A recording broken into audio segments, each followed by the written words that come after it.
Tigers. The umpires tonight: Chris Tiller behind the plate, Jerry Lane at first, Tony Randazzo at second, Chris Guccione is at third. There you look at Mark Buehrle as he's all set and ready to go. It's 7-11 and it's time for the first pitch. Tonight's game time start is presented by 7-Eleven. Oh, thank heaven for 7-Eleven. And now I turn it over to my play-by-play partner, Hawk Harrelson. All right, Stone Pony, thank you. And once again, good evening, everyone, and welcome to White Sox baseball right here on Comcast Sportsnet. First and only of this rain-abbreviated two-game set. Curtis Granderson to lead it off. First pitch of the ball game is taken for a strike. Granderson comes in hitting at .259 with 9 homers and 19 RBIs. That's the surprising part, is generating that kind of power. That slider outside. Tigers come in, as I mentioned earlier, 14-12. They're hitting .266 as a club with a 4.07 ERA. That's fouled back. I know Lloyd McClendon has worked with Granderson, and I talked to him before the game, and Granderson told me that McClendon has his hands up just a little higher so that he doesn't have to bring them up. A little two-hopper down. Go ahead, Steve. Well, he's a guy that used to strike out a whole lot, up into the 170s a year, and would wrap the bat, and eventually just couldn't get to the ball, especially off speed pitches. Now he's generating a whole lot of power, striking out less, but that's a big first out. Always the first out, the big one. And yeah, he's got his bat flatter than he had it in years past. Here's Polanco. Takes the first pitch strike. Placido hitting at .264, no homers. He's driven in 15. He's hit Buehrle well, 12 for 29. And that's softly hit. Nick's got to hurry. He does. Nice play. A terrific play, because once it got by Fields, you figure it's going to be a difficult play. And Jason Nix, who's a second baseman by trade, charges this ball aggressively and realizes that Polanco is not a speed burner. Unfortunately, Nix was able to hop over Josh at the last instant because he didn't think he was going to be laying there when he went to make the throw. Right fielder Cleet Thomas is called up. He's 3 for 4. Takes first pitch strike. Last year, cup of coffee with the Tigers, hit .284 with a homer, and he drove in 9. And Hawk, this is a guy that can really fly. He's got a chance to be a pretty decent player. Goddamn right he does. He's got a chance to be an everyday major league outfielder. Well, he's hit the ball all over, and that part's good. Close pitch, didn't get it. Mark Buehrle wanted to set him up for the fastball. He did. Threw it just off the corner.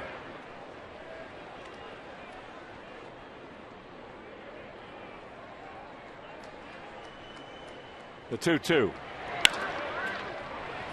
Nice inning for Mark. 1, 2, 3. 3 ground balls after a half inning of play. If you're just tuning in, Tigers nothing, and the good guys coming to bat.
the Sox tonight.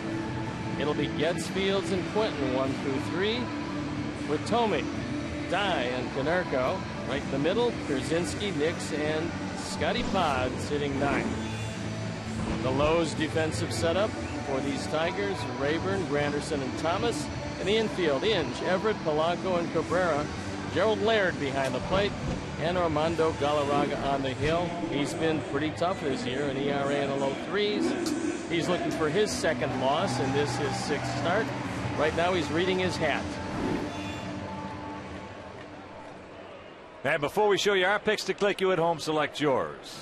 As Chris Getz will lead it off, hitting at .288, no homers. He's driven in 6. Takes it inside. Galarraga's a sinker baller, doesn't throw overly hard, but he can hit his spots. He's got a couple of different sliders, but he'll try to keep the ball down. That one's up a little bit. He just stares in at Chris Tiller. So where is that? Where you want it? Where have I got to throw it? Tell me. Well, he didn't give Mark Buehrle the high pitch, so he's certainly not going to give it to Galarraga. The 2-0. He stutter steps again. Well, that's what happens when you look at the umpire. Then you better throw it right down the middle. Now he's going to walk off the mound, take his time, climb back up. And then big, tall, rangy, 6'4", 180-pound right-hander out of Caracas, Venezuela. And that's 4 in a row. And right now, let's check out our picks to click tonight. DiMangio, our Hall of Fame director, and the crew, they went with Carlos Quentin. Lisa, Layla, and Steve, they're going to go with Chris Getz, who just walked. That could be a big step forward tonight. Boy, you're talking about the ultimate politician. And Michael J. Mazza celebrating his 10th birthday today. He and I, Frankie rather, I should say. Frankie Mazza celebrating his 10th birthday. We're going to go with Jason Nix. Frankie's going to bring us some luck. As there's a strike to Josh Fields. Happy birthday, Frankie.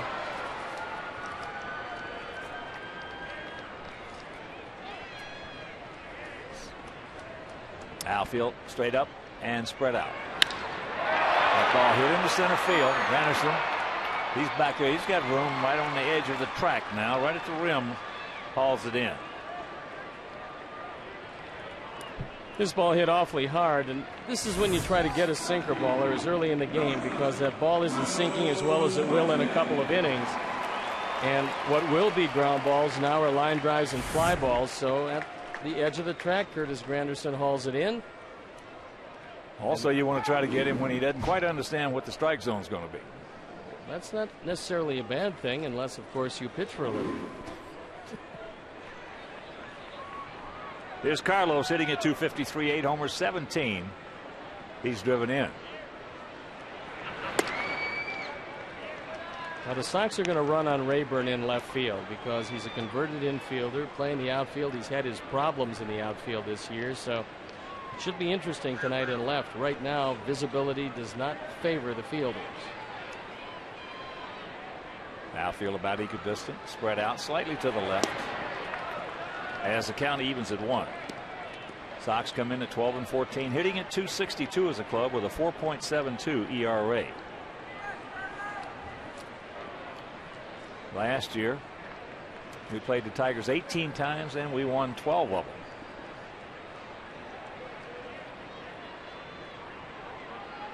Long set. Inge just looks to second. Makes a smart play going over to get the out. 2 down. Brandon Inge has the best arm on the field for the Tigers. He might have one of the great arms in all of baseball. But taking that one look over there, realizing that you might open the door to a big inning if you go to second and don't get him. He took the out that was presented to him, and that's what you have to do. He might be the best athlete wearing a Detroit uniform. Well, Hawk, he can play every position on the field. Anywhere. And I'm not so sure he couldn't pitch if he put his mind to it. He'd give you a good inning. As here's Tomey. Little backdoor breaking ball right there. And the count 0-1. Jimmy hitting at .214, 4 homers, 14 knocked in.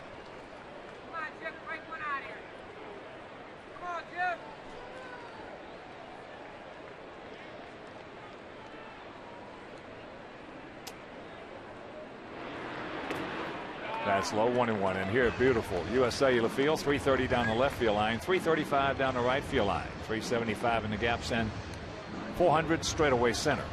Wasn't too long ago when the field was covered. It was raining. Now it's absolutely gorgeous. It's amazing. I mean, it happens every year.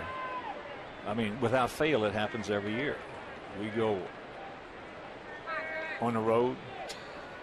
Weather gets kind of nice here. The sun comes out. Cubs play under starry skies, sunny weather. Warm we come conditions. back. We get rained out. It's 40 frozen degrees. out. It's 40 degrees. Yeah, every year. 26 years. We got 12 double headers lined up. Got to call up pitchers from the parking lot. Every year. It's amazing. It is what it is. It's true. 2 out and a 2-1 pitch. Jermaine Dye on deck. Tommy 0 for 3 lifetime off Galarraga, and Dye is 1 for 3. Everett is nowhere near gets at second base in this shift, so you can get a tremendous lead, a great secondary lead. Blanco way back out, and that's ball 4, so it's pretty apparent he was going around Jim Thome, or he was giving him every opportunity to try to get himself out. Well, lately the way Jim has swung the bat, and it's largely due to not being quite 100%. I got to figure pitch around Thome and bring up one of our hottest hitters, Jermaine Dye. That's not a bad thing. There are the numbers on Jermaine. I concur. It is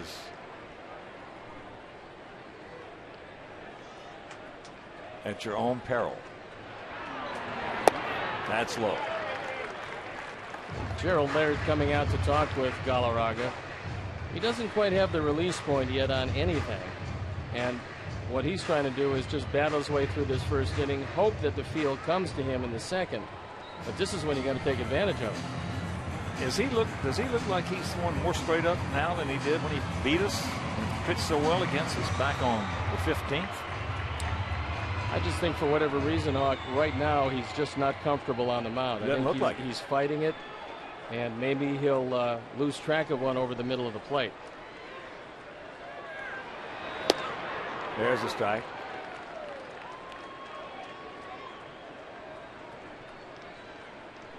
That first pitch to Dye, he just pinched it off.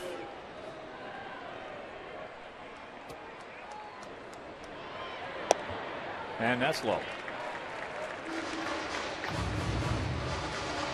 2 on, 2 out. 2 balls, 1 strike here in the bottom of the first. No score if you're just joining us.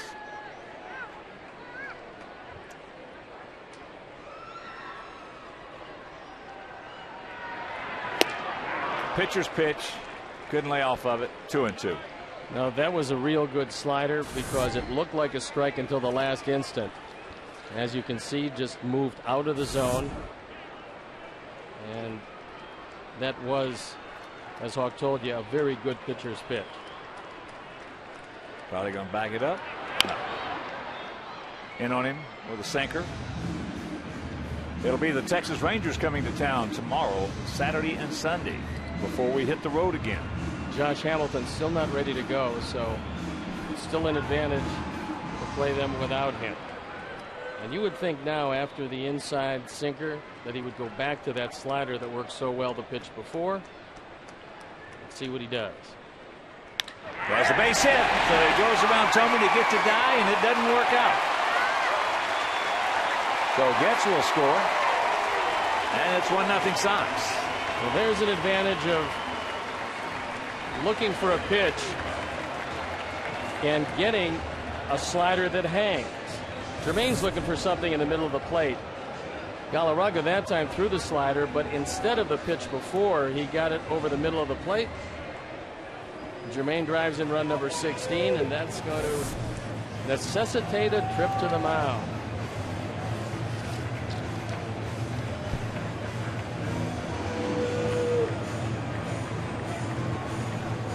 Richard Knapp, the Tiger pitching coach.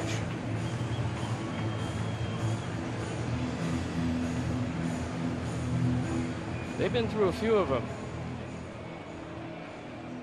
And as a pitching coach goes, so to speak, boy, you couldn't ask for a better office to work in than Comerica Park with that big center field, big left center.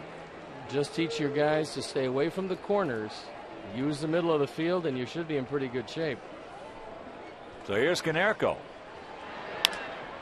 Volley out in front, yanks it foul. Now, one thing a sinker baller has to do, and Galarraga falls into that category, is you have to be able to field. Because if you throw sinkers away from right-hand hitters especially, they're going to come right back at you. That's one of the reasons why Maddox won 18 gold gloves, the fact that he threw a lot of sinkers away to right-handers. They tried to take it right back up the middle, and it was, try somebody else. Paulie hitting at .302, 3 homers, 18 knocked in. Lays off that slider. Well, one thing about those great fielding pitchers, when they release the ball and they follow through, when they come to a stop, they are in perfect fielding position. Well, they realize that when you release the ball, you're the 5th infielder, and the biggest hole on the infield is always the one up the middle. They get themselves as that ball into right field. Slicing deep. He's not going to get it. That's a fair ball. And that's going to score a pair. Paulie now will pull up at second with a 2-run double, and the Sox lead it 3-0. So both walks have crossed home plate.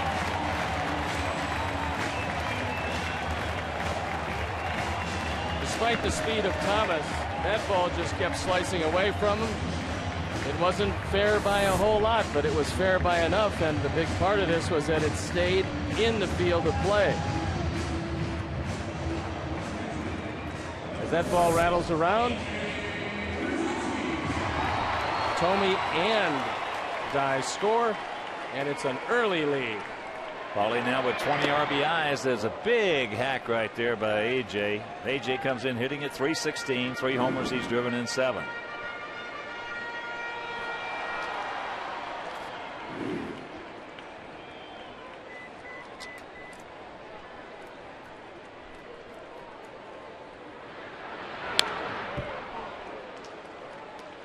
We told you about sinker ballers and how in the first inning, when they just don't quite have it, you hit line drives and fly balls against him. If you let him get through the first inning, he'll start throwing ground balls. But the Sox didn't let him get through the first inning because of the 2 walks.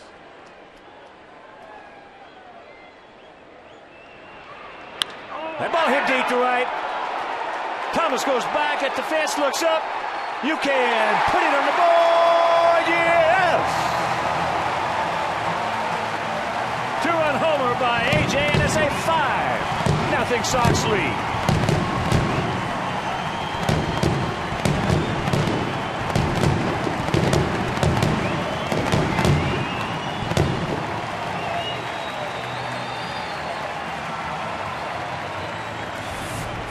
And 9 on the power numbers, and Galarraga left that ball over the middle of the plate.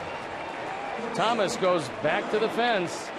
He thinks he's got a shot, but no such luck. That almost hit both the Bertucci boys. Yes. As here's Jason Nix, takes it low and away.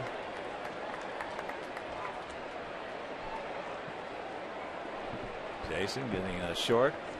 Started short. Resting Alexi. You know, we talked about it early, Hawk, how Galarraga didn't look comfortable on the mound.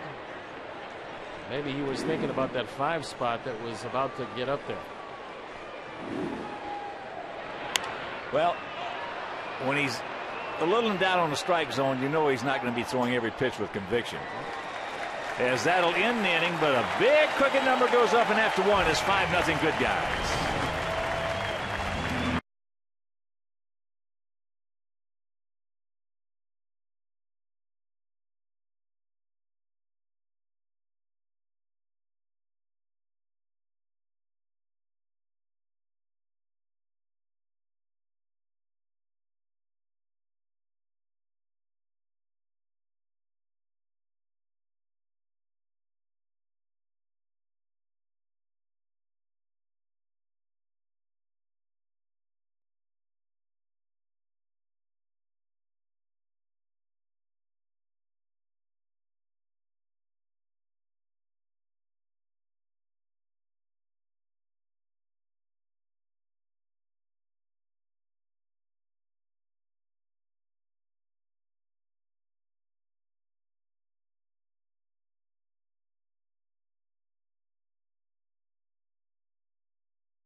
area today. Save on each ticket for a group of 20 or more fans. The warning track, fan deck, or individual game diamond suites available. Book a group outing or party area today. Call 312-674-1000 or visit whitesox.com.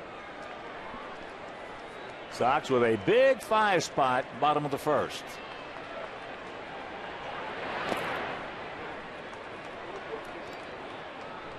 Miguel Cabrera will lead it off, hitting at .406, 7 homers, 22 knocked in. He's been about as hot as you could possibly be. And the one way to get him, and there isn't one way to consistently get him, but they want to throw him soft away. And when they do go in, they want to go in off the plate. Going to try to slow Buehrle up. And there's the strike. Hawk, as a hitter, what did you feel about a pitcher who just took the ball and threw it? Would not allow it. Just step out like he's doing? Exactly right. That's part of that. Let me ask you a question. When you won the Cy Young Award in '80, winning 25 ball games, when you went out to that mound, did you have a sense of control? I did, but it took Ray Miller to come to me early in the season. I'll tell you what he said. But you did have that sense of control. Yes. Because that is a little free hopper. Nix has got him plenty of time. The same thing for the hitter. It's who has that sense of control at the plate from a hitter, or does the pitcher have it? One person's going to have it. Now, occasionally you'll see where both of them feel like they have it, and then the pitcher usually wins. Yes, here's Mags, but the thing is that that's what a hitter strives for. And when you're controlling the pace of the game, you have that sense of control. And you back out of that. If I'm hitting against Mark Buehrle, I might not do anything against him, but I'm going to control the pace of my at-bat. What did Miller tell you? Look at this. There's a Metabaticola, 2 down. We'll take a look at this, and then I will let you in on the conversation long ago as that bat goes one way and the ball goes the other.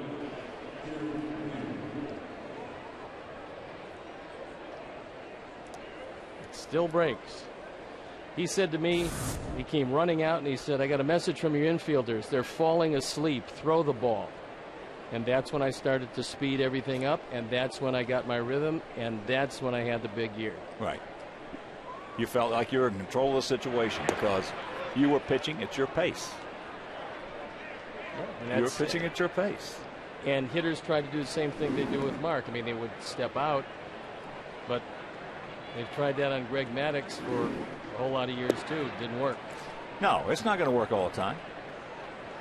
But you have, as a hitter, you have to have that, and that's what every hitter strives for: is that sense of control at the plate. That's off his foot. One of the best routines we have on our ball club from a hitter is from Wilson Betterman. He does almost the same thing every time. He will get in there. He'll put his, if he's hitting right-handed, put his left hand up, or excuse me, his right hand up if he's hitting right-handed, to the umpire. He'll get set. Yeah. Then he looks up at the pitcher. Left-handed the same way. He'll put his left hand up, as that's into center field. That's a can of corn from Gerald Laird. Another nice inning for Mark Buehrle. He leads it by 5.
after Sox postgame live. Complete recap of Game 4 between the Hawks and the Canucks. With Sox and Cubs highlights. So join Mark and Luke for Sports Night presented by Dex. Tonight after Sox postgame live only on Comcast Sportsnet, fans' best friend.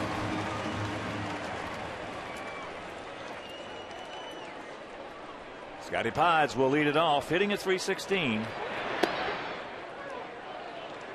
Takes strike one.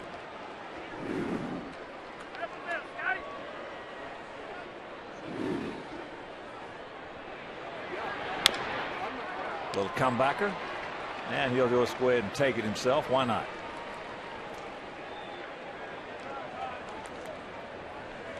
Well, now you'll probably see Galarraga throwing a few more ground balls than he threw in the first inning. A lot of damage has been done, but this is a very explosive Tiger team. And so to sit back and try to sit on 5, not the best idea. These guys can put up a lot of runs. Well, just looked at all the clubs we have played so far this season and the ones we have yet to play. If you try to sit on any lead anytime, you're making a big mistake, guys. Lisa and Layla has picked the click, drills it down into the right field corner. So the one out double by Chris Getz.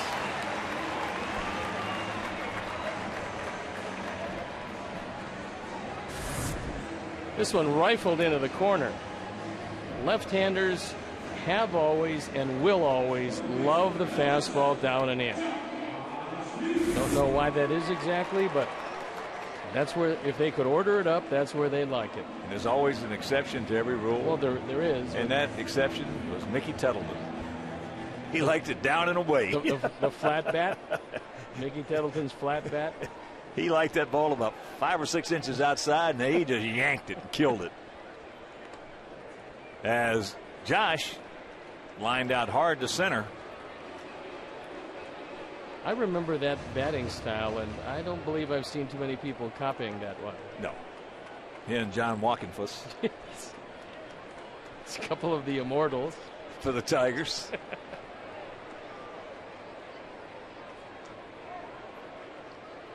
Outfield spread out slightly to the left, about equidistant. Slider strike.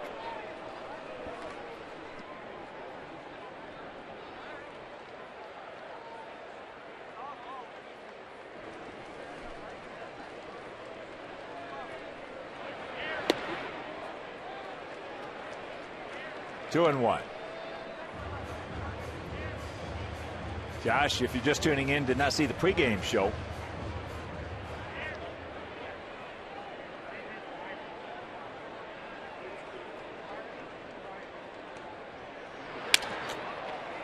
Little nubber, quick release by Polanco. Kip Lewis did a little piece on, you see Josh Fields normally wears number 22. He is now wearing number 7 as he gave his 22 to Scott Posednik, who wore it back in 05 when this club won a World's Championship. Did you have the same number wherever you went? No. Kept on giving you different ones? Yeah. I wanted, as here is Quentin. That ball hit hard. Look, it's another one. Another ball hit right on the money by Carlos. Mercy. You talking about if he didn't have any bad luck, he wouldn't have any luck at all.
Brandon Inge, Ryan Rayburn, Adam Everett here in the top of the third as the Sox lead at 5-0. Inge hitting at 287, 8 homers, 19 driven in. And I've got to believe by leaving Brandon Inge in one position, that at third base, it's got to help his offense. He can hit it as far as anybody on the team. 21 the count. You know, after watching him all these years, you'd have to assume that moving him around did indeed hurt his offense, because he, as we were just talking in the break there, to me, he hadn't even scratched the surface on what he could do offensively. This is a talented young man. He's 31 years old now, so he's not a kid anymore. Well, but he's a very strong hitter. Just missed that one. High into center field. I know one thing. He's off to a good start with those 8 homers and 19 RBIs. Yes, he is. Show your White Sox passion at every home game this season with an Office Max sign. Visit one of the Office Max sign making stations located throughout U.S. Cellular Field. Office Max is a hometown sponsor of the Chicago White Sox. Ryan Rayburn, 1 for 13 since being called up. Takes ball 1. You'd have to think when Carlos Guillen is back and healthy and he's just on the disabled list that it would be Rayburn who would go back down. 2-0.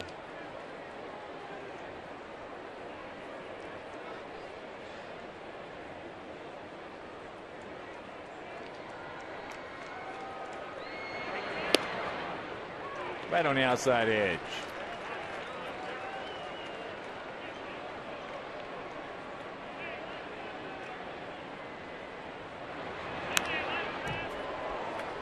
In on the fist a little bit. So the count evens at 2. It's really classic Mark Buehrle. He'll throw that changeup away. Then you start looking over the outside part of the plate. He runs that cut fastball in on your hands, and there's really not much you can do with it. Not if you try to hit it hard, there's not. You try to hit it hard, pick your thumbnails up. Well, when it's in off the plate, which is really the art of pitching inside, is pitching in off the plate. It's tough to do anything with it except yank it foul. The ball hit hard. Nice little backhand play to set the peg. Nice play.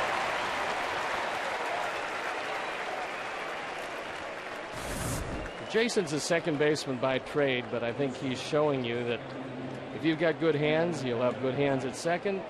He has enough arm to play short, and he made that look really easy. That was not an easy play because it wasn't a short hop. That ball probably bounced 6-8 feet away from him and turned into an easy out. Well, from what we've seen of Jason Nix, okay, when he's been healthy, before he had the quad problem, before he had the hamstring problem, spring training, this guy's a player. Seems to me he is, Hawk.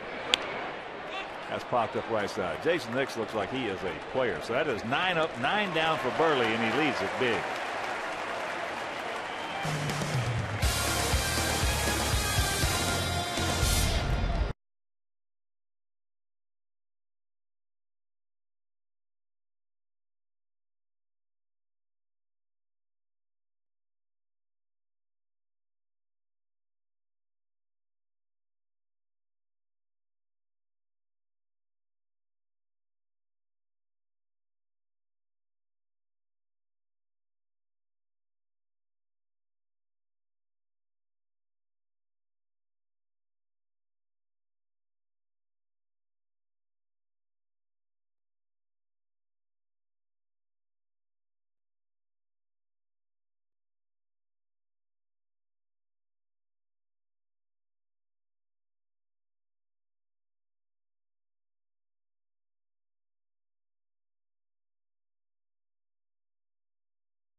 Quentin and the Sox. Welcome Michael Young and the Texas Rangers to the South Side in high definition. It's the Sox Rangers tomorrow night at 7 right here on Comcast Sportsnet, fans' best friend.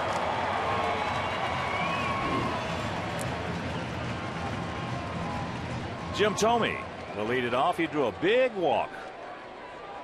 There was 1 on, 2 out. They went around Thome with first base open to get to Jermaine Dye, and that opened up the gates for a 5-run first, which you alluded to. Well, we talked about it at the time. It might not have been the best strategy, and 5 runs later, it didn't look like it worked very well. Right to the shortstop.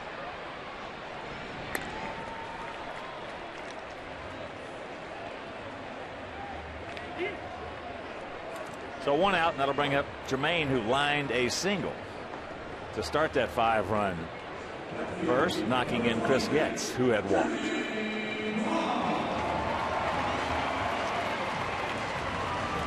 The Tigers will be on their way to play the Cleveland Indians in Cleveland after the game tonight. And we're going to entertain the Rangers with some payback here. Well, tomorrow night it'll be Jose Contreras against Matt Harrison, southpaw.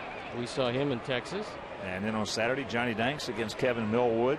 And then on Sunday, Bartolo Colon against Vicente Padilla.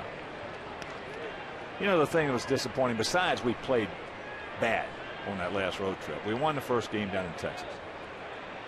But when we started out on that trip, you know, as that's off the end of the bat, little ground ball right side, Cabrera will make the play for out number 2. I was looking at the pitching matchups for both those series. The 3 in Texas and 2 in Kansas City. Now, I know Mr. Expectations is a bad guy to deal with, but that's the name of the game of baseball. You always have expectations on how we're going to do on this trip and how we're going to do tonight against, you know. There was only one pitcher in that whole road trip I thought we'd have problems with. And that was Greinke. That was Greinke. The rest of them I thought we were going to get. We did have trouble with Greinke, but everybody's had trouble with him. Yeah. Here's Paulie. Paulie had a 2-run double down into the right field corner to pick up RBIs number 19 and 20.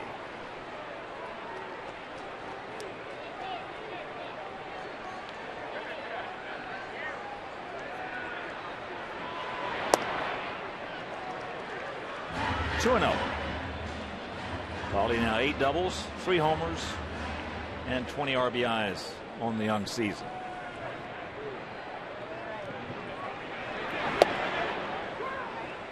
There's the strike. Last 5 outs recorded were all ground balls, and we talked about a sinker baller and how things come to him. And now he's starting to get good sink on that fastball.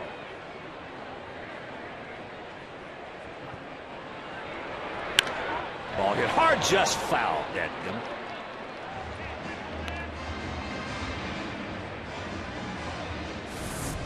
Chris Guccione on the line. This one hit right down the line. And that one well fouled.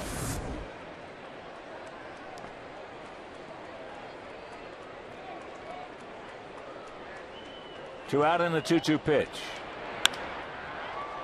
That's into right center field. Clete Thomas makes the call, has the ball. 1-2-3 inning for Galarraga, and we lead it 5-0.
Anderson will lead it off here in the top of the 4th inning.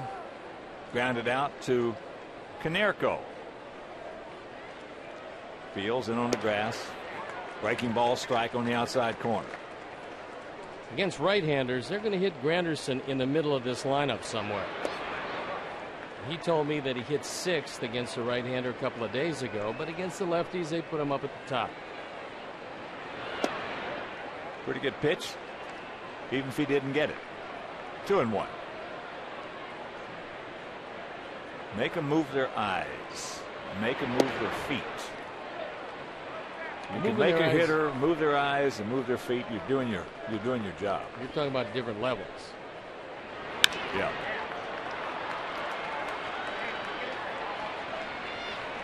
It's a lot easier for a hitter to cover in and out than it is up and down. That's one of the things that a lot of young pitchers don't really understand is the 4 quadrants that you have to deal with. And they can throw in and out. But when they get the ball up, it's not by design. They get the ball up and then it gets hammered. But if you're staying down, and all of a sudden face high, nobody's going to touch it. Polanco grounded out, hit a tough slow hopper. Fields just couldn't quite get to it, and Nix did and threw him out. 2-0. Polanco's been using different bats each and every game in an effort to try to find one that works. But he's down in the 260s, and for him, that's awfully low. There's a strike. In fact, lifetime, he has the 8th highest average against the White Sox team. He's in the middle of the 320s against them.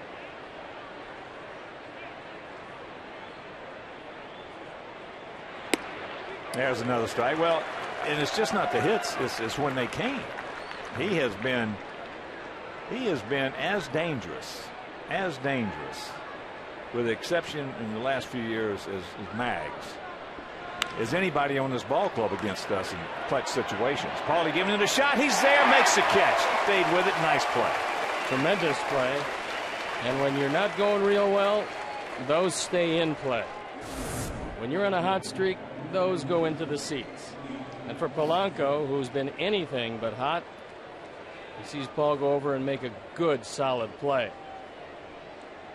Got to keep your concentration as you head closer to the stands. He's able to do that. Curveball strike to Cleat Thomas, who grounded out to Chris Getz.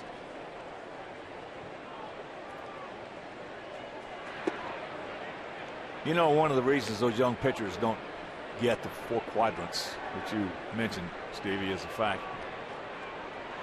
they're not taught to. And the reason they're not taught to is in high school and in college with those aluminum bats, those pitching coaches and the managers, they want them to keep the ball down, down. So they never learn how to pitch up. And as the old saying, show me a guy that knows how to pitch up and I'll show you a winner. If he knows how to pitch up. 2 out and the 2-2 pitch. He gone. That is 12 up, 12 down for Buehrle.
Trivia question. Who's the only White Sox player to have 8 runs batted in a single game twice?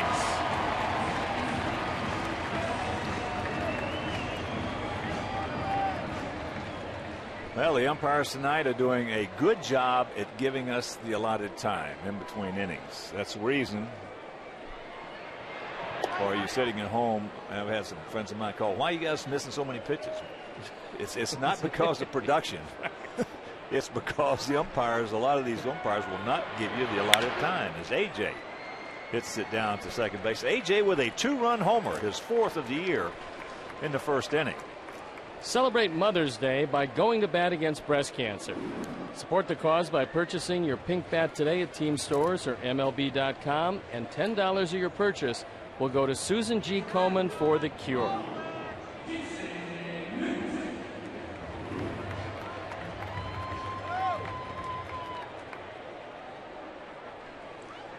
Here's Jason Nix. He fouled out to Miguel Cabrera. Takes that one off the corner.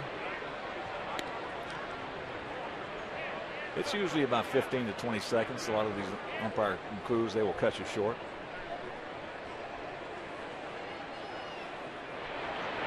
That ball hit deep.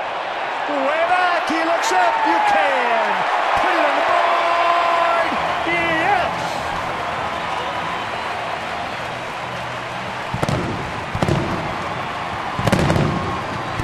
Jason Nix. And that one was a no-doubter. As soon as Jason made contact, he dropped his head and started to run. His first major league home run. And that's really exciting. He's doing a really good job of not breaking out in a gigantic smile. But you'd have thought that he'd hit 100 of these in his career, the way he just dropped the bat and ran. Strike to Pods. So Frankie Mazza's 10th birthday, and his pick to click was Jason Nix. First major league home. Frankie, you brought us some luck, buddy. You know, when he came into pro ball, he came in as a guy with a reputation of being a hitter. And somewhere along the line, he lost that and got a reputation as a tremendous fielder. But he said, I never had any problem hitting. I remember spring training, you and I first talking when I first got out there. And we were going over Nix, you know, and there's a little ground ball. And it was funny for the viewers out there because Steve told me when I first got there, he said, listen, he said, the book on Nix, he said, I don't know, but he said, I just heard he doesn't swing the bat that way. Well, about 8 or 10 days later, he comes up and he said, forget that book. He said, he's looking great with a bat. He was hitting the ball with authority in the spring, and plus he plays real well defensively. Now, if he stays healthy, this guy could be a big addition to this team. Well, I talked to Kenny about it in the spring, and that's exactly what his thoughts were. This guy could be a huge addition.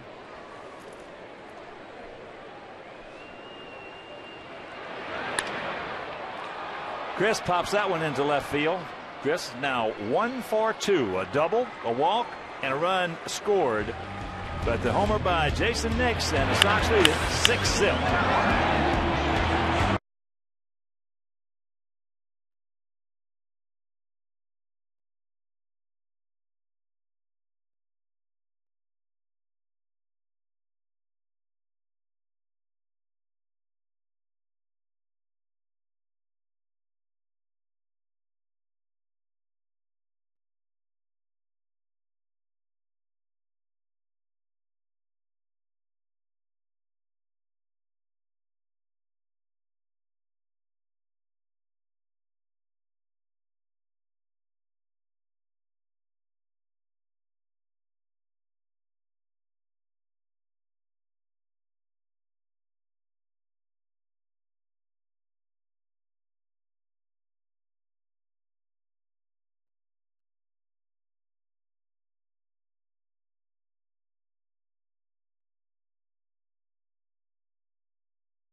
Miguel Cabrera will lead it off, as they gave us the time right there, and it turned out to be about 25 seconds that they held it up, that Buehrle was ready to go.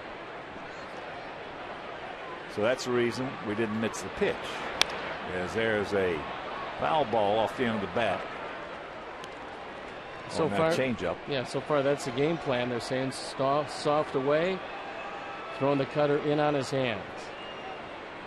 He's one of the few guys that, in a run situation, he's going to look breaking ball and hit it. Well, this guy has done just about as much as you could ever want a 25-year-old to do. Last year he led the league in home runs. I think he's also in a little better shape this year than he was last year. He looks like a different guy. Last year he looked really heavy, which he was. I think he's kind of happy to be full-time at first base. Right side, tucked up by Getz.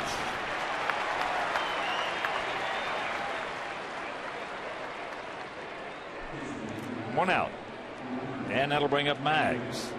Maggs popped up to Konerko.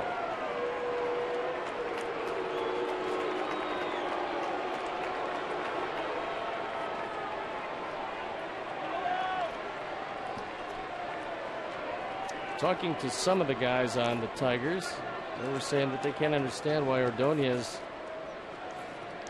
to this point, hasn't really hit for a great deal of power. He only has 2 extra base hits, and those are the 2 home runs.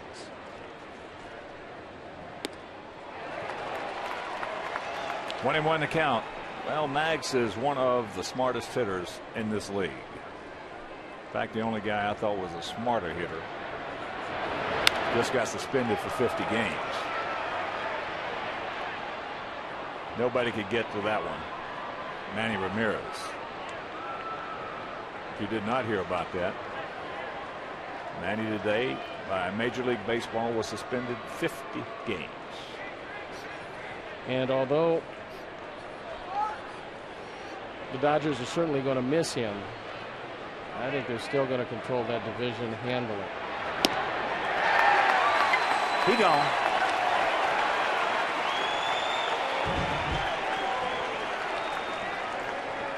This season with the Dodgers, much like last season with the Dodgers when he played 53 games and drove in 53 runs.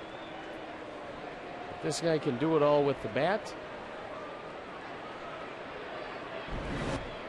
And he'll sit for 50 starting tonight. And you figured that out, which means in our games with the Dodgers, he will not be here. And from our perspective, he will not be missed. There's a strike to Laird, who went out to center field. Dodgers actually come in the 23rd, 4th, and 5th of June. That's off the plate.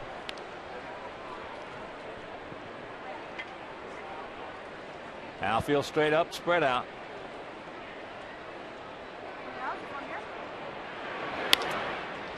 Nix balls it all the way into the glove, and they put it on him. So that is 15 up, 15 down for Mark Buehrle.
All right, Chuck Meister, thank you very much. You got a 6-0 Sox lead here in the bottom of the 5th inning.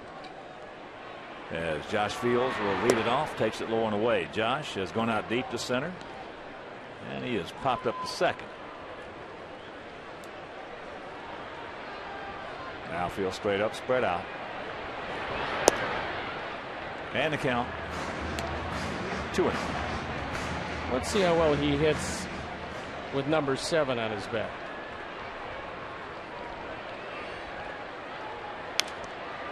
That's a good pitcher's pitch right there on 2-0 count. And normally you just let that one go because you're swinging at that ball. It's just a touch off the plate, and that means you're not zone hitting. You're not really going up there looking to do some damage with a hitter's pitch. Well, if he learns how to do that, if he learns how to lay off that pitcher's pitch on 2-0-3-1, then he will realize his potential. Well, I mean, once you have a pitcher where he has to come to you, you can't swing at a pitch like that because your best bolt is a ground ball to second base. I did it for the first 5 years I was in the American League. 2-0-3-1, I was swinging at anything. I thought that was a swing count, not a hit count. Well, you got your fastball, you just didn't get in the spot you wanted. No, 2 or 3 inches off the plate, no. Ball 4 base hit right here, 7. Got it. That looked like a slider that he just started over the inside corner and cut the middle of the plate. We'll take another look at it. If it was high enough, it was a strike. To me, like a pretty good pitch. Now, the way that Laird caught it, he took that ball down. But Chris Tillers thought it came over the plate a strike. Not sure it's been the most consistent zone around this evening. Here's Carlos. He's 0 for 2. Last time up, he just killed it. Right to a step to the left of Brandon Inge, who sucked it up and threw him out. And it also saved the run. Carlos, without question, has been the guy who's worn it for us this year in the area of hitting it hard right at somebody. All you can ask for is a good at bat. And after that, if the ball finds a hole, it does, unless, of course, you're hitting it out of the ballpark, and he can certainly do that.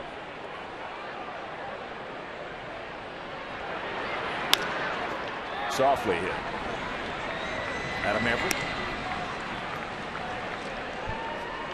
Enjoy pregame tailgating with the White Sox Tailgate Party Pads. Treat your group of 20 to 60 fans to a private party area conveniently located outside Gate 2 ballpark entrance. Bring your own food or choose to have it catered by the White Sox. Book a White Sox Tailgate Party Pad with discounted game tickets and call 312-674-1000 today. Jim Thome. Jimmy had a big at bat in the first inning. With 1 on 2 out, he drew a walk as they went around him, and he allowed it to happen. And that started off the 5-run first on the base hit by Jermaine Dye. Meanwhile, that's a quick 1-2-3 inning, and we'll go to the 6th, leading by that many.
than anyone in bundles to fit your needs. Watch local programming on demand. Comcast has a bundle for you. Call 1-888-4-BEST-TV. 1-888-4-BEST-TV. They're pretty good on those bundles. That is grounded just foul off the bat of Brandon Inge. It'll be the lower third of their order. Inge, Rayburn, and Everett. Inge, a high towering fly ball to center field. Leading off the third. He just missed it.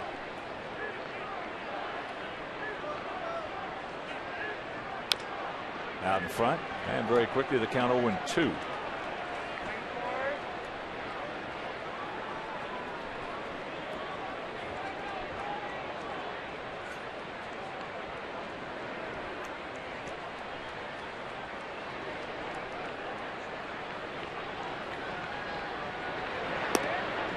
Up high.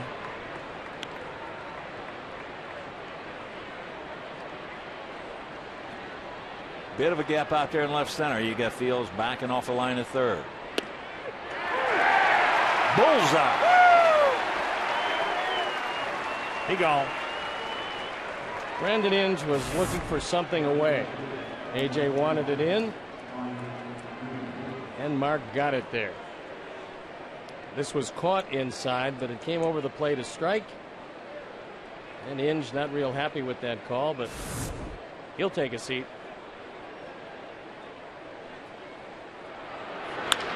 That ball hit into left center field. And Pods is there.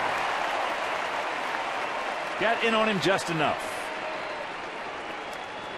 One of the things you have to watch with Everett, he happens to be a terrific butter. I know there's 6 runs down, but that would be something that I would watch. At least come in a little bit if you're Josh Fields at third. Well, the way Adam has been offensively in the past, that should be part of his arsenal. And 6 runs down with 10 outs. With a good offensive ball club.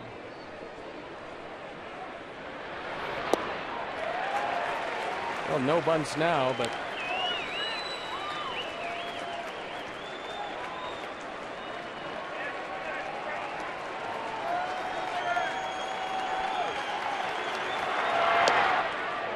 turns it over. A little closer than he would have bitten.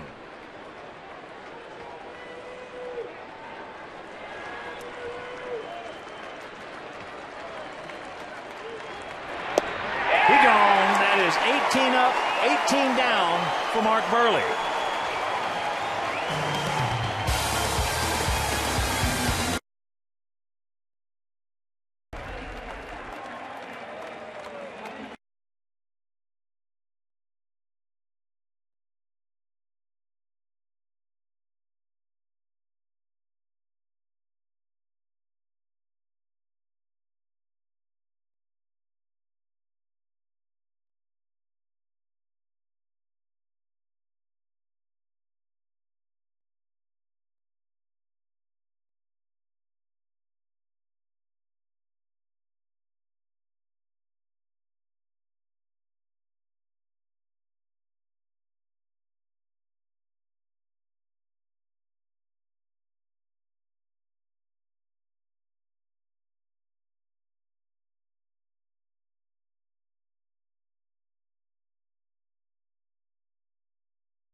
Trivia question. Who's the only White Sox player to have 8 runs batted in a single game twice? And if you guessed Jim Spencer, then you're spending too much time around the ballpark. Jermaine Dye will lead it off. He had a big hit back in the first inning, a 2-out RBI single that drove in the first run. That started that 5-run first. If you're just tuning in, and want to welcome to the booth Elliot Ephraim, who got the broadcasting experience package, and he's up here and sitting in. The 1-1 pitch. There's a slider strike. See, the object, Elliot, is to only do the games where we're ahead 6-0, because everything's working real well. Team's doing great, and you get that feeling of this is the way it's supposed to be. There's a ground ball just foul down the third baseline.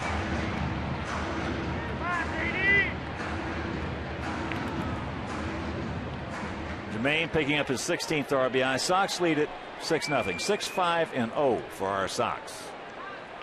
2-run homer by Pierzynski. Also a solo shot by Jason Nix.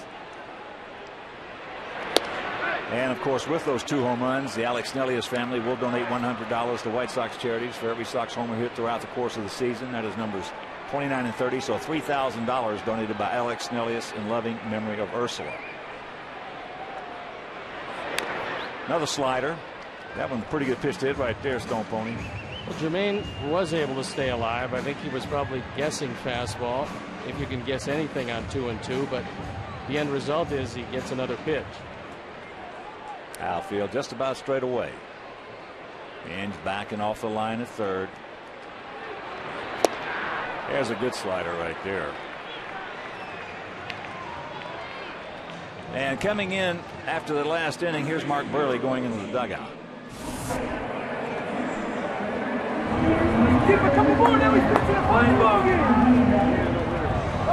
He said, I got a no-hitter. Most guys don't talk about it. Of course, Mark already has one. That's Mark. Stevie, as I've told you before, he is a pup out of Catfish Hunt. I mean, it's almost surreal, eerie, how close he is. The only difference is he's left-handed, Catfish was right-handed. Well, he's taking the pressure off his teammates, because normally when you have a no-hitter, in this case a perfect game, you don't say anything and nobody stays around you and everybody is kind of walking on eggshells. But Mark coming in and mentioning that, it's one of those things where now you don't have to worry about it, because you know he's well aware of it, as most pitchers are anyway. So Paul fouled that one off his foot. What was the closest that you got to one? 7 1/3, and I fell behind Bert Campaneris. 2-0. I'd already had a man at first base. Was winning 5-0, and it was the night I won my 20th game. That was 1980. So I didn't want to walk a second guy. So I threw a 2-0 fastball right down the middle, and Campaneris hit it right back up the middle, and that was it. Last no-hitter I threw, Hawk, I was 12 years old. I lost it 1-0 and vowed to never throw another one. I don't blame you. It was bad luck, wasn't it? It was bad luck. Paulie had a big 2-run double in the first inning, and he also scored. That ball hit in the gap. Nobody's going to get that one. Get by it. It will. Well, Paulie's going to pull in the second with his 9th double of the season. Well, although the pain probably doesn't go away, you don't notice it as much when you double up the gap. This is one of the reasons why Paul's numbers each and every year are pretty impressive. In fact, that if you get it middle in, he's going to pull it, but if you keep it away, he can drive the ball to right center field. So here's AJ. He's 1 for 2. That 2-run homer in the first inning.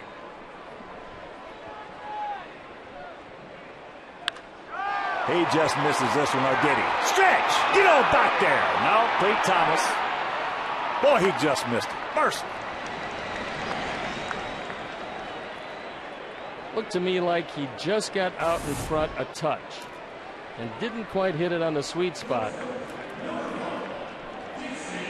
AJ caught this one off the end of the bat. No, I think when it left the bat, he thought maybe, and then realized that it just wasn't going to carry. It was just too high.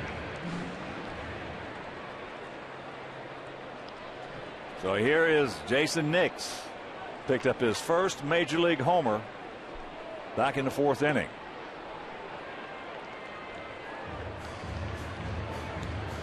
Frankie Mazes picked the click. Also want to send out a huge happy birthday to David Solo, graduating from the University of Illinois. 22 years old today, and his next school, the Harvard School of Law. Well, that's pretty good. Yes. Son of Shelley and Shelley Solo.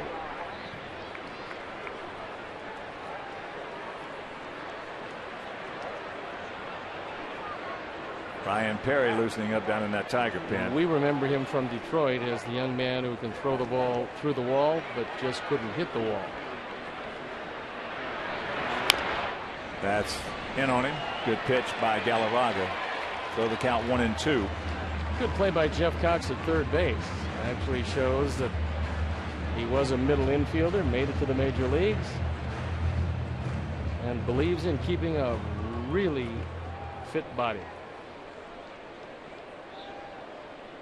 Yo, what hurts?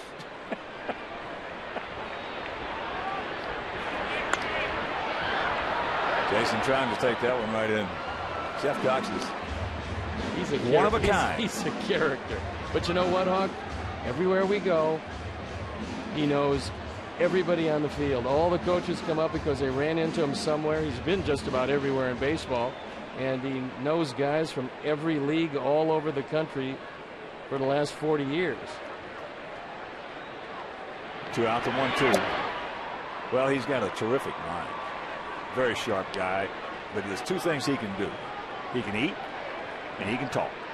He can do both of those, and also I think he really wants to improve as a third base coach. I really believe that. He's as conscientious as I've seen, and the most enthusiastic man on a daily basis I've seen. You need guys like that in this game. Sure. Here's a 2-2 pitch. Got him. He knew it. And that'll do it. We'll go to the 7th. 6-0.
Schedule there you see Texas Rangers coming to town tomorrow, Saturday and Sunday, and then it's on the road again. 3 in Cleveland, off day in Toronto on the 14th. Then we have a 4-game series against the Blue Jays. 16th, 17th, and 18th are all day games as Curtis Granderson takes down low ball 1 from Mark Buehrle, who has retired everybody he has seen thus far. Softly hit, 1 out. So far, Mark has had pretty close to pinpoint control. AJ wanted a fastball inside. And Mark got it perfectly inside. And there was nothing Granderson could do with it. Just softly lined it right at Paul. Here's Polanco.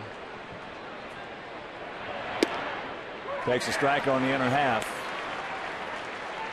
He's always choked up on the bat. He's always had good bat control. And year after year, he's one of the toughest guys to strike out in the major leagues. Check swing right there, and the count 0-2. Well, you know, it's one of those things that don't do as I did, do as I say scenarios. I don't know why that ball hit hard. That's trouble, and it's fair. So there goes the perfect game and the no-hitter. And a big round of applause is going to be given to Mark Buehrle. He's getting a standing ovation, and deservedly so.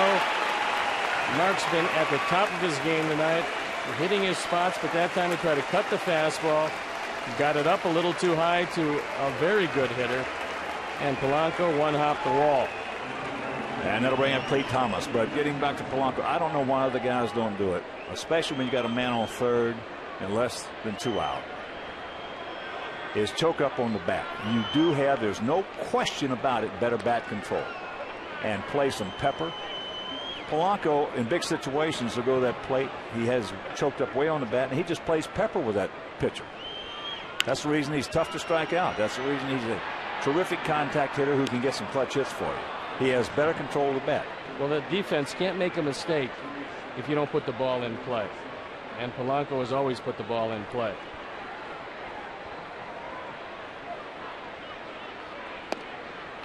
That's low. And the count 2-1. Thomas has grounded to second and struck out on a curveball from Buehrle.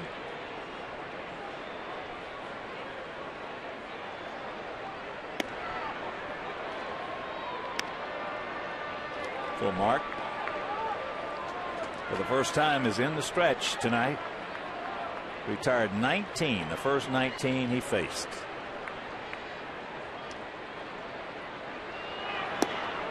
I think that AJ should go out and have a talk with Mark Buehrle right now. He's lost his no-hitter, lost the perfect game, and you want to settle him down. And that's what AJ is doing. But it's like Hawk, the air goes out of the balloon. I mean, Mark was well aware of the fact that he had a no-hitter and a perfect game. You get one out into the 7th, and suddenly you lose it. You just need a breath. You have to have your catcher come out and remind you that a ground ball gets you out of the inning because your teammates behind you will turn too. You got the tough man Cabrera. That's off the end of the bat. Cabrera, just 25 years old, and coming into this ball game has 672 RBIs, 182 home runs. His ability to hit home runs is not going to diminish, and in fact, the way he's able to use the whole field and has the power to hit the ball out to any field is just going to enhance that power.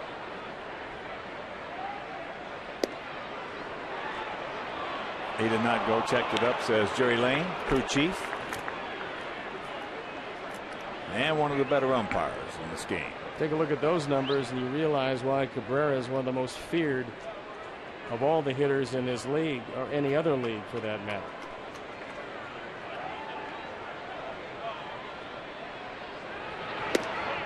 That's inside 2-1. Well, you take the top 5 hitters in the game, and he is right in that top 5. It would be pretty hard to leave him out, not just this year, but any year. One thing he can't do is run. But if you can get the ground ball, you can turn a pair. That ball hit into center field. Hodge has got to bead the ball, and that is out number 2. Well, because of his lack of speed, that just enhances the numbers he puts up, batting average wise. Yeah, he's not going to get any infield hits. But as hard as he hits the ball, they usually go rocketing through the infield. Ordonez getting a warm welcome here in Chicago. He gave us a lot of good years. Oh, he was a terrific player here. Curveball high, just flipped it up there. Maggs has popped to Konerko, and he has struck out. Now 15 for 30 lifetime against Buehrle. And he's got the catbird seat 2-0. So this is indeed the catbird seat. According to Elliott, it is. It's like saying according to Hoyle. Well, Mark had the presence of mind to throw him a straight change when he's looking fastball. The art of pitching is getting an off-speed pitch over in a fastball situation. And when you get him looking for the off-speed pitch, that's when you bust him inside. Maggs got a little different stance than he normally does. He's got his hands up front, more in front of his chest. There's a good strike. I think McClendon's been working with him quite a bit because for some reason the power has diminished. Well, and this is a guy that can really hit. From that stance he's using right now, it's more of an emergency type. First pitch didn't get it, full count. So 2 out, 2 on, 3-2 to Maggs. Maggs' hands, as a rule, don't usually move too much from his set position at the top. As that is ball 4, so the second walk of the inning.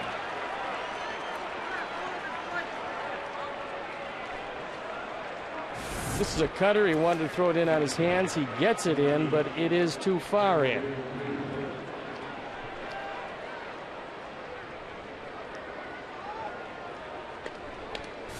That'll bring up Gerald Laird, who has gone out to center, and he is grounded to short.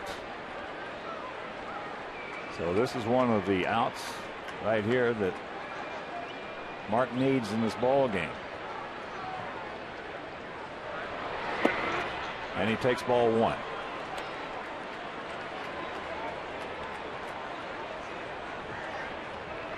As you saw our Felco upcoming schedule. Tomorrow night, Jose Contreras against Matt Harrison. There's the strike. Laird came from the Texas Rangers, and they have a wealth of catchers. It's one of the reasons they were able to trade him, and he's one of the better catchers around.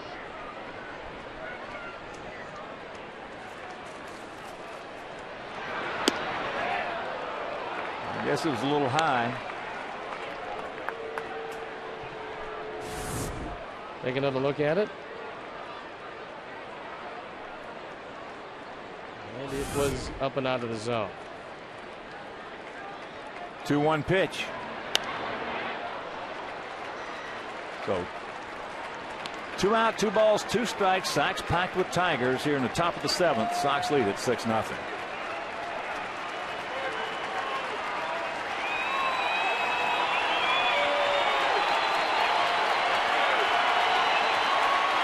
Take him out here, Mark. You don't want to go for it.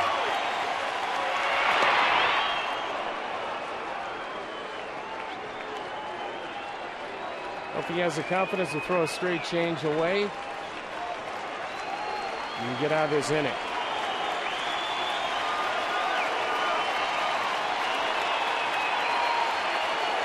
Payoff pitch. Hit him on the fist, Scotty.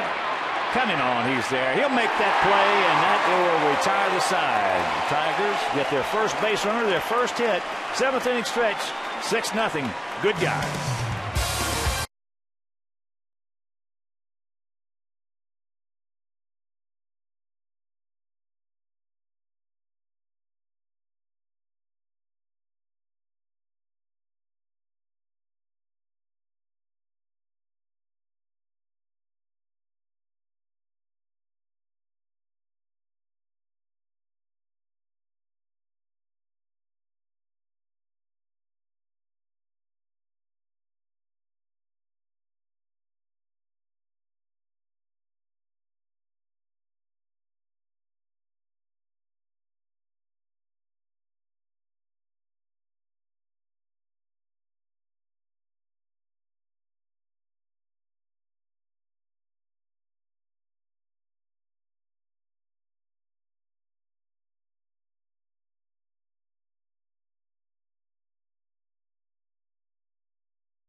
Ryan Perry comes into this game, a hard-throwing youngster, 0-1, 3.48 ERA, on for the 13th time.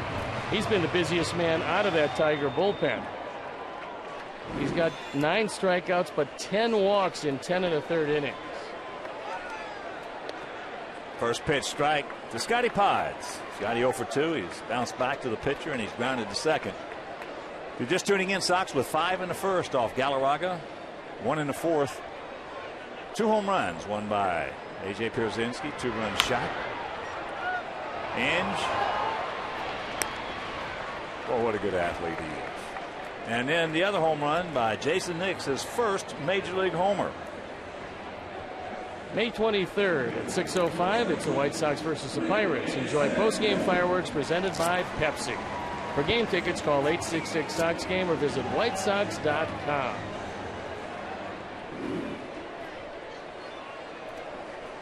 Chris Getz. He walked back in the first inning and came around to score. He doubled in the second and he went out to left in the fourth. 6-6-0 for us, 0-1-0 for them. The Tigers have 2 young kids that throw really hard. One's a starter, and that's Rich Porcello and Ryan Perry. Both of them very young, both of them very talented. Well, Porcello jerked up a good one last time out. And he's going to be a real good pitcher. As I watched a few of the highlights,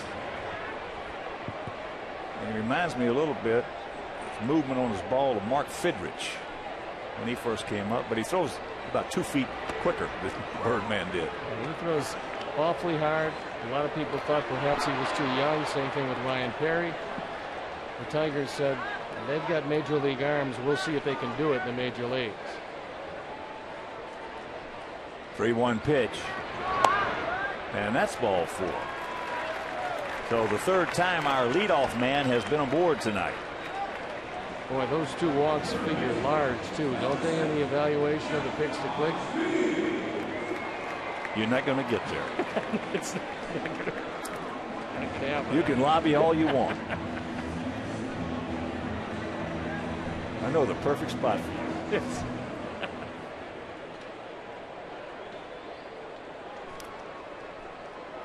Here's Josh. He's 0 for 3. That was a good pickup by Gerald Laird. Because that one could have easily gone to the screen. But Laird saved the youngster. Wild pitch.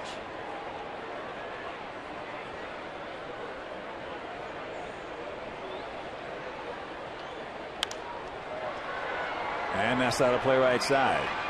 That fastball at 94. He's got a little bit more than that. I think he's trying to get the ball over the plate. When he has to go back and get it, he can get it up there in the high 90s.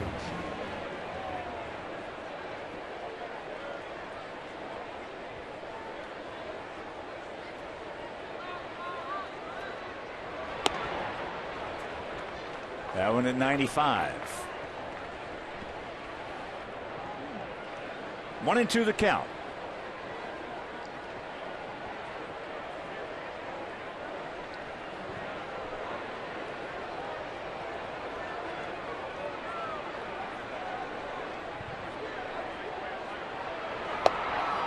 Oh, Tiller started to come up. He flinched a little bit on it. And it's 2-2. Take another look at it. When a catcher catches the ball with the glove down, he takes it even lower. It just appears lower to the umpire. Got that one up out over the plate.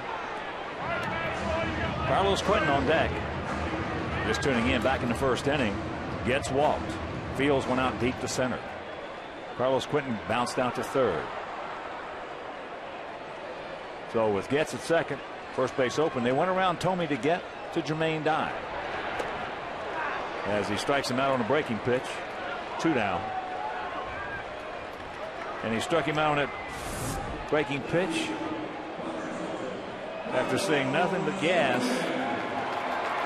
But then after Jermaine Dye singled to knock in Getz, Konerko. Paulie doubled in the right field corner to knock in Thome and Dye, and then AJ comes up and hits a 2-run homer. All of a sudden, poof, 2 out, 5 spot.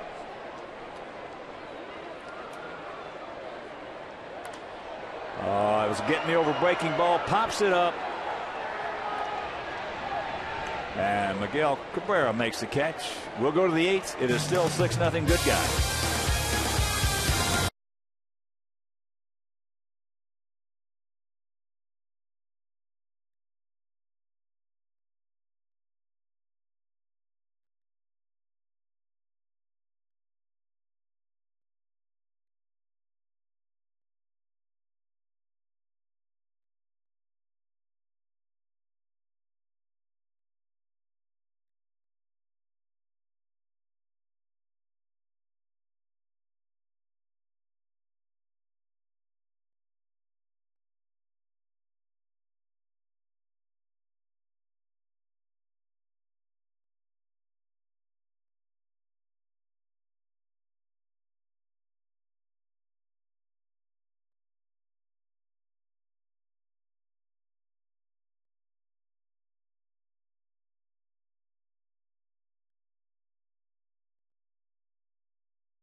All right, Chuck Meister. Top of the 8th inning. Inge takes first pitch strike. He is 0 for 2, going out to center and called out on an inside fastball.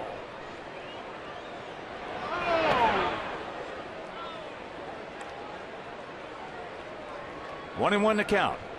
Buehrle's given up the 1 hit last inning, the double, the 1-out double down in the left field corner to Polanco. Mark's had the slow curveball, hasn't thrown it often, but he's been effective with it. The changeup has been very good. By and large, he's hit his spots. Walked a couple of guys last inning. With that in mind, the bullpen is up and going for the first time.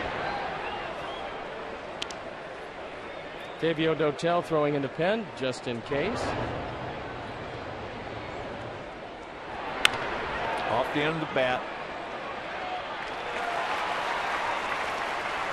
1 out. Well, follow your team on your iPhone and iPod with MLB.com at BAT 2009, featuring play-by-play, video highlights, and live audio broadcasts. Visit WhiteSox.com on your iPhone or iPod Touch to purchase. Ryan Rayburn takes first pitch strike. Last night, when we were waiting to see what was going to happen with that ball game, if in fact we would play, and for those of you who just got into town, we did not. It was rained out. Never took the tarp off the field. And you called it last night. You said that it wouldn't break your heart to see Mark get another day's rest. Another day's rest. The team was playing bad. Right. That's high and deep in the left field. Carlos has got the bead. That one was hit a mile high. But sometimes when the team is not playing well, you don't have an off day, you see it raining like it is, and you figure the best thing that can possibly happen is move Mark back a day, move Jose Contreras back out of the Detroit series into the Texas series, and It's worked out real well. Well, one of the reasons also I wanted to get it rained out was because of the fact coming off that late night in Kansas City, getting in and then having to play last night, that won't work too well too often. We got 7 of those this year, and that makes it a little tough. I mean, you're not going to hear one player make any excuses about performance, but 7 times we play a night game and then come back here to Chicago to play that next day. And you're looking at a guy right there who will never make excuses. Ozzie has a great feeling for this game and a great understanding of what it takes to play not only Major League but winning baseball. And he realizes that we just haven't, as an offensive unit, been hitting good in the situations that we have to hit in. We're not getting ground balls when we need them with the infield back and a runner at third and less than 2 outs, or fly balls in the same situation.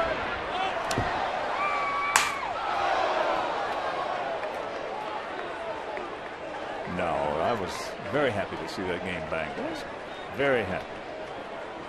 Well, it gives the guys a chance to regroup, recharge the batteries, and come out tonight as they did, roaring in the first inning. He gone. 5 strikeouts for Buehrle, and we'll go to the bottom of the 8th, 6-0.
Best seats available for the May matchups against the Tigers.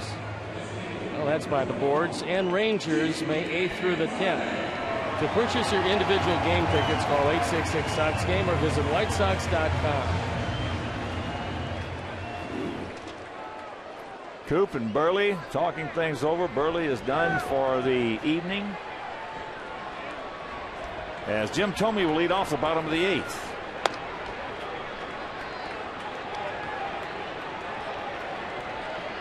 Now, you said that Ozzie has a good feel for the game and a good feel for playing winning baseball. Last year, I think, was probably, certainly since he's been here, his best performance as a manager, with all the adversity this club had to overcome last season. Now, if you want to go back and push the envelope and say, okay, we got Carlos Quentin and Joe Creedy healthy, is that ball softly hit into left field? That's out number 1. Then, in my opinion, there was not a team in baseball better than we were, but we did not have them. Consequently, we only went the first round of the playoffs. But people think Ozzie's only been managing since '04. Well, that's not the case with Ozzie Guillen. Ozzie has got 26 years in the big leagues, and for 26 years in the big leagues, he's been a manager, because he never played a game or watched a game he didn't manage. It's true.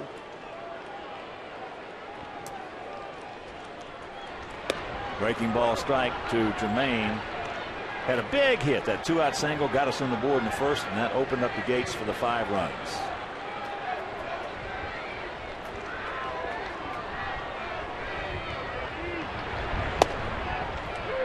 Doubled him up, and the count 0-2.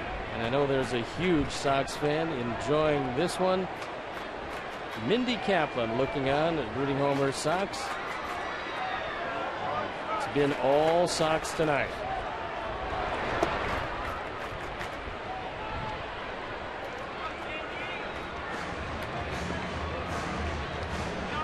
Gap out there in left center.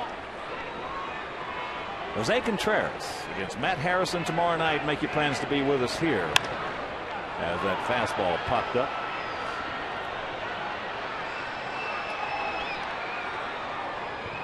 Two down.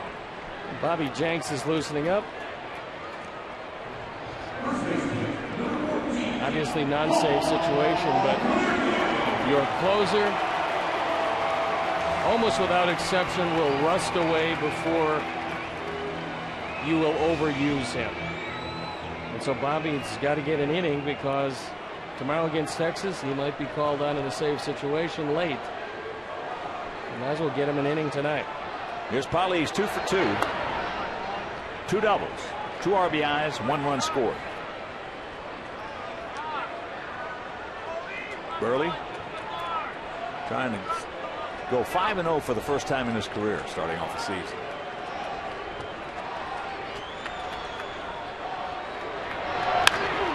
Off the end of the bat. Adam Everett gets the funny bounce right there and couldn't control it.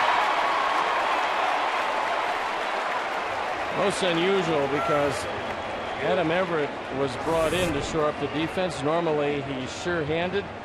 He has great range. But that's his 4th error of the year.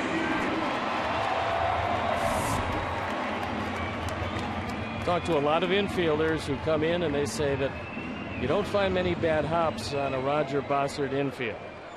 So that's just one of those plays that he just didn't make. It came up on him just a little bit to get him towards the heel. But certainly you would suspect that he most of the time would handle that play. AJ, 2-run homer in the first. He's 1 for 3.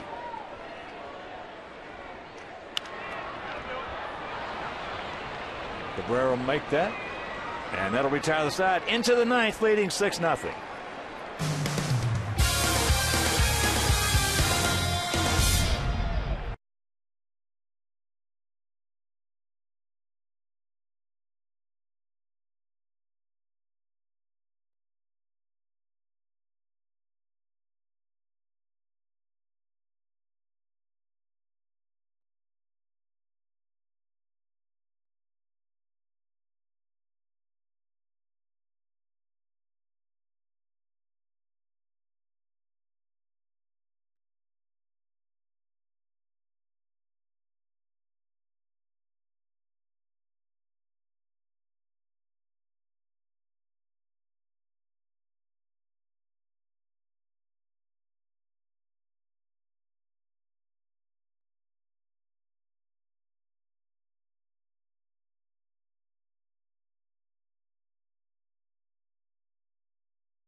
Provide your guests with the ultimate baseball experience in the Jim Beam Club. This is all-inclusive premium seating, and it's located behind home plate. It features a Levy Catering pregame buffet, open bar, in-seat food and beverage menu, premium reserve parking, and much more.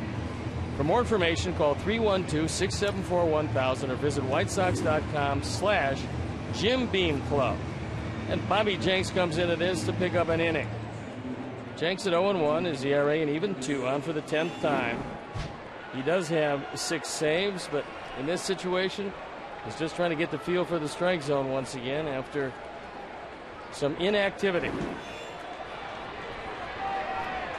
Curtis Granderson. Foul. What was that? Jim Beam Club. Bob Lanigan territory, Future Brands. And that is a terrific place to watch a game. It's a terrific place to eat, too. Oh, yeah, well, that for sure.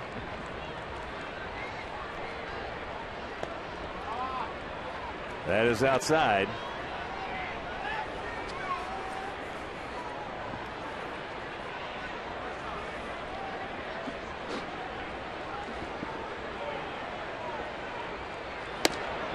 And that's up high.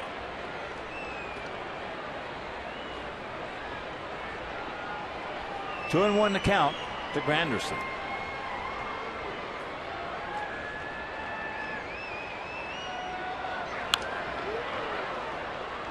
Well, what a job. We needed a stopper, and we got a stopper. And that's the difference between a stopper and a closer. A closer is Bobby Jenks. A stopper is the guy that stops your losing streak, and Mark Buehrle was right there tonight. Back through the middle. Not hit hard, just hard enough. So the leadoff man aboard.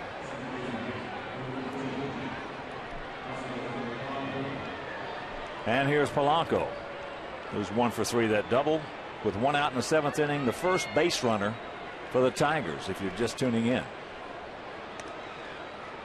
I met Curtis Granderson's father after the game last night, or after the rained out game last night. They're from Blue Island, Illinois. He was in Tiger garb. Nice man. Yes, he is. That's out of play. Yes, he is.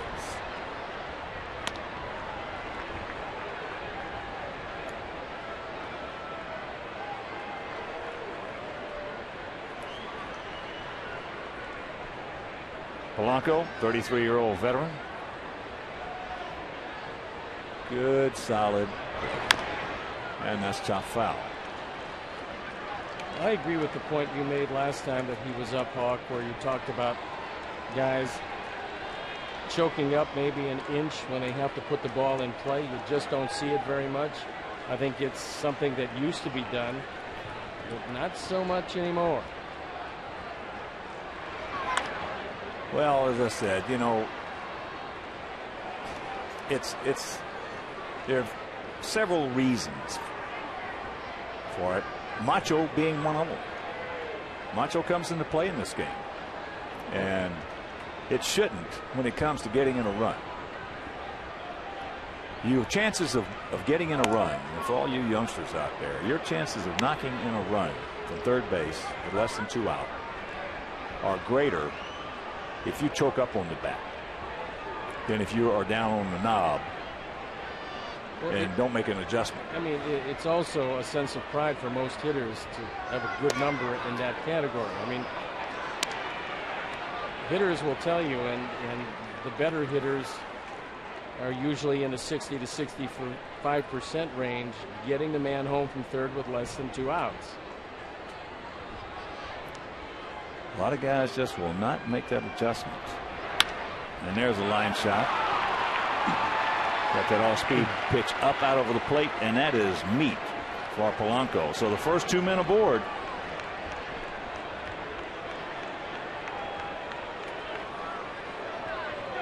One of the only problems when a closer comes in a non-save situation is lack of adrenaline. And you would think a major league game would be enough, but not for a closer. So Bobby's got to bear down doubly so because he doesn't have that extra adrenaline going for him. Clete Thomas. And now AJ is going to go out. Well, he was crossed up, I think, on that pitch because it looked like he was looking for something other than what he got. Bobby doesn't like that particular baseball. Try another one, and Don Cooper looking out. Well, Bobby has that situation happen to him a lot in a non-save situation. Goes out and gets in trouble. I think most closers have the same type of situation. Most of the guys that we've had here, and the guy who was the poster child for that was Roberto Hernandez. I mean, every time it seemed like every time there was a non-save that he came in and hadn't worked in 4 or 5 days, get the inning to work, poof, first thing you know, they got 3 or 4. That's one of the reasons why ERAs for closers really don't mean very much. No. They look at the save column, end of story. The rest is not a factor.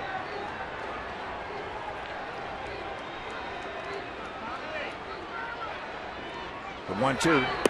He gone. Hook.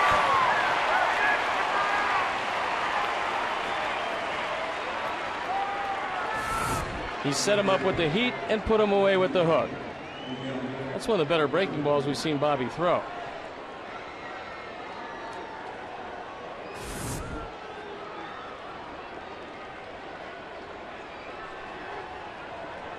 So here's Cabrera. He is grounded to short, to second, and lined out to center.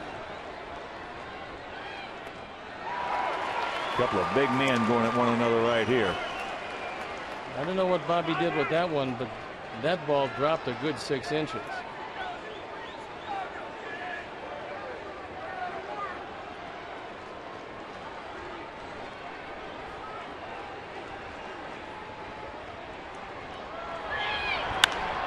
That's high and deep into right field. Jermaine back right at the edge of the track. Hauls it in for out number 2. So Anderson moves into third, and right now it's time for our Dodge drive of the game.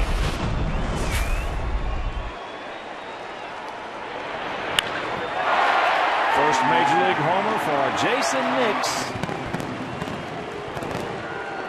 And it wasn't a cheapie. No.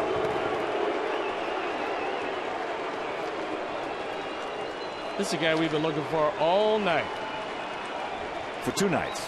For 2 nights, that's right. Mags 0 for 2 with a walk.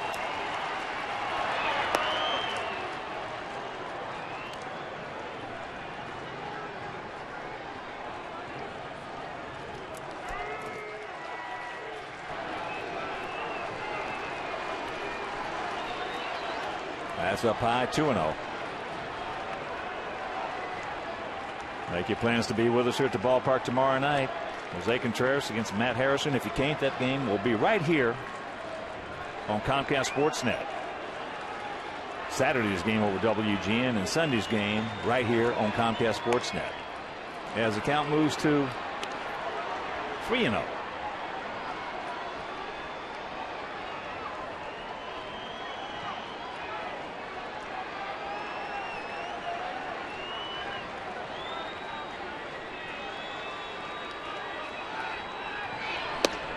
There's one.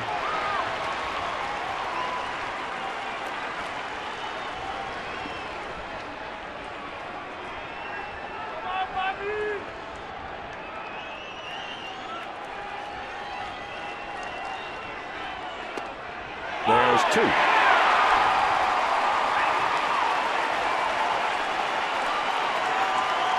You got a whole lot of folks on their feet right now looking to put it away. 27,475.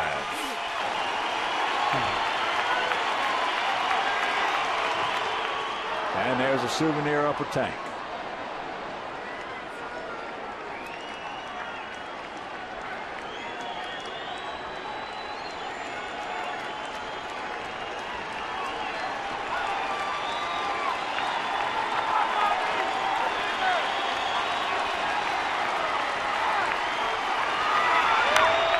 Watch out.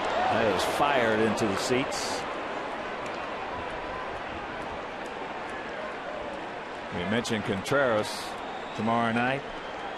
We're going to run Contreras, Danks, and Colon out there. They're going to run Harrison, Millwood, and Padilla. But right here, once again, the payoff pitch. Checks it up.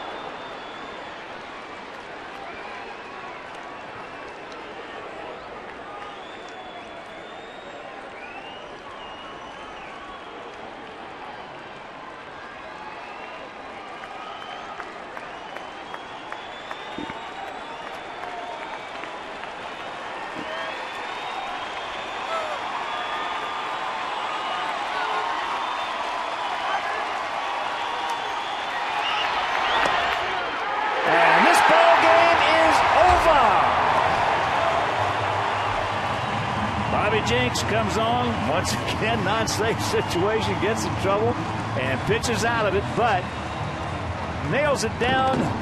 Steve Stone for Mark Buehrle, who is now 5-0. Great start for Mark Buehrle, the best he's ever had. And the Sox end that 4-game losing streak by taking a 1-game series from the Tigers.